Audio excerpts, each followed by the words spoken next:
Good morning, guys. Okay, so today we're going to be looking for evidence in a text to help us, well, basically support an argument of our own with reasons instead of just our emotions or just our thoughts and opinions.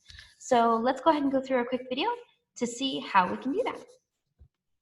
Learn about supporting an argument with reasons, not emotions. What's wrong with emotions? There's certainly nothing wrong with emotions. We've all felt love and anger, pity and fear, joy and sadness. These feelings are part of what makes us human. And of course, we all know of times when it's good and even necessary to appeal to emotions.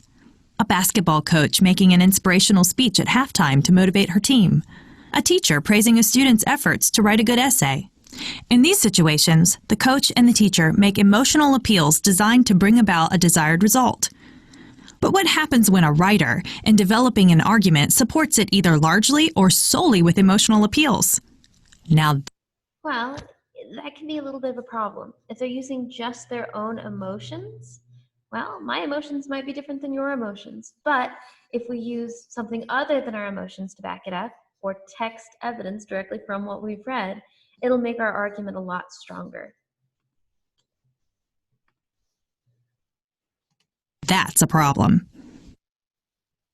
Why is supporting an argument with emotions a problem? Because writers build strong arguments by supporting their ideas with reasons and facts. Without this kind of support, an argument will be weak and ineffective. Let's consider this example. Suppose you are reading an editorial in your school newspaper. Carl, the writer of this editorial, presents this argument. Tests are unnecessary and should be eliminated.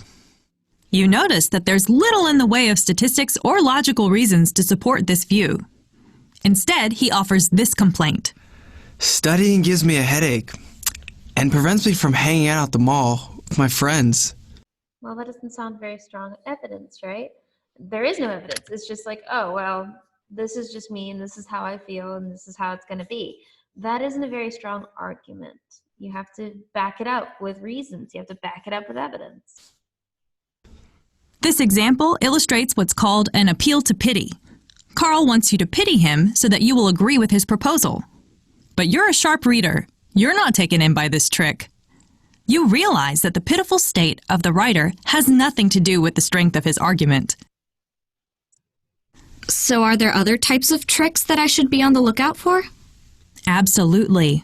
Along with the appeal to pity, there are several other appeals involving emotions or other factors that writers commonly use to disguise weak arguments. One is called the appeal to popularity. Here, the writer tries to convince the reader that a proposal is true because many people believe it is true. For instance, Carl has proposed that tests should be eliminated, so he might support that argument with this claim. It must be a good idea because all my friends think it's a good idea. Again, just saying, okay, well, I feel this way and all these other people feel the way, unless it's backed up with actual hard-hitting evidence, really doesn't help your cause. In fact, all the popular students agree that's the right thing to do. Of course, it's important to remember that the number or kind of people who agree with the argument has nothing to do with whether it's true. What about the other appeals you mentioned? Let's talk about two that are actually similar to one another. The appeal to force and the appeal to consequences. With the appeal to force, Carl argues that you should agree with his proposal or you'll be in trouble. He wants you to agree that tests should go, so he might support the argument like this. Make no mistake about it. Anyone who opposes my idea will no longer have any friends at school. So adding a threat in there doesn't help your cause. It just makes the other person feel intimidated, which is not a good way to help them actually support you or agree. Now, with the appeal to consequences, the arguer points out the unpleasant effect of having a particular belief in order to show that this belief is wrong. If you think that students should continue to take tests, you know you will eventually fail some and maybe even fail your grade. Now you wouldn't want that, would you? Again, having that kind of looming threat over you doesn't really help them understand or agree with or go along with the evidence that you're trying to present. So again, it has to be put into fact, not just opinion. In both of these examples, Carl wants to threaten you into backing his proposal. But the threat, of course, has nothing to do with whether the idea is a good one. So in these examples, the writer should instead provide reasons or facts to support his idea, right? Right.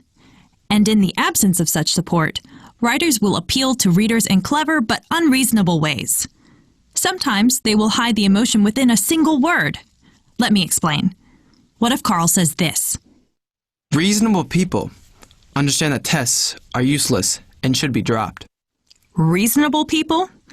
That one word is meant to influence you, to make you agree with his idea. No one wants to be thought of as unreasonable. Again, that's the emotional part that he's trying to drag into this.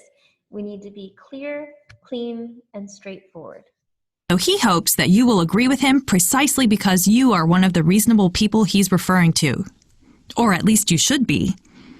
This technique of using words loaded with meaning is called prejudicial language. It's yet another way that writers try to sway readers with emotional appeals rather than reasonable support. Not very strong for supporting any argument or anything of our own ideas.